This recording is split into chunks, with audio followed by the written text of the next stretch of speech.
ఈ నెల 15 నుంచి సీఎం రేవంత్ రెడ్డి జపాన్ పర్యటనకు వెళ్తున్నట్టుగా తెలుస్తోంది. 8 రోజుల పాటు జపాన్ లో పర్యటించనున్నారు.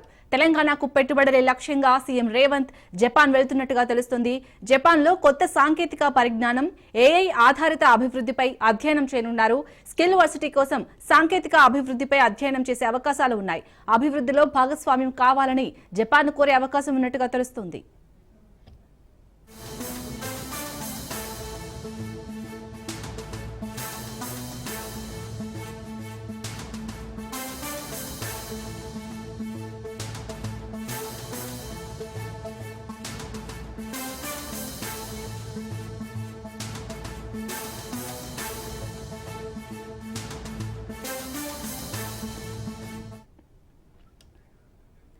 ఈ నెల 15 నుంచి సీఎం రేవంత్ రెడ్డి జపాన్ పర్యటనకు వెళ్తున్నట్టుగా తెలుస్తుంది.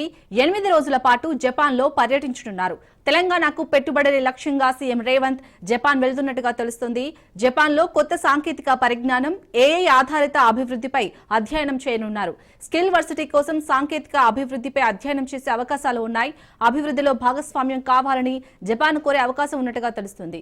రైట్, ఇక సీఎం రేవంత్ జపాన్ టూర్ కి సంబంధించి మరిన్ని డీటెయిల్స్ మా ప్రతినిధి రాజు అందిస్తారు. రాజు, సీఎం రేవంత్ రెడ్డి జపాన్ పర్యటన ఖరారైంది. ఈ నెల 15వ తేదీ నుంచి 8 రోజుల పాటు కూడా రేవంత్ రెడ్డి జపాన్ లో పర్యటించబోతా ఉన్నారు. తెలంగాణకు పెట్టుబడులతో పాటు కొత్త సాంకేతిక పరిజ్ఞానాన్ని తెలంగాణ రాష్ట్రానికి తీసుకురావడానికి ప్రధానంగా ఈ యొక్క పర్యటన ఉపయోగపడుతుందని ప్రభుత్వం భావిస్తుంది. ఇప్పటికే ఏదైతే స్కిల్ యూనివర్సిటీలో ఏఐ ఆధారిత అభివృద్ధి చేయడంపై ప్రభుత్వం దృష్టి సారించింది. దీనికి సంబంధించి కొత్త టెక్నాలజీపై అధ్యయనం చేయడానికి ముఖ్యమంత్రి రేవంత్ రెడ్డి ఆధ్వర్యంలో ఒక బృందం అయితే ఈ యొక్క పర్యటనకు వెళ్తా ఉన్నారు. సీఎం రేవంత్ రెడ్డితో పాటు మంత్రి శ్రీధర్ బాబు, అదేవిధంగా ఇతర అధికారులు ఈ యొక్క పర్యటనలో భాగం పంచుకోనున్నారు. ప్రధానంగా ఇప్పటికే సీఎం రేవంత్ రెడ్డి 2 సార్లు కూడా ఈ యొక్క పెట్టుబడుల కోసం దావోస్ వెళ్ళడం జరిగింది. గతంలో మొదటిసారి వెళ్ళినప్పుడు 40,000 కోట్ల పెట్టుబడులు తీసుకురావడం జరిగింది.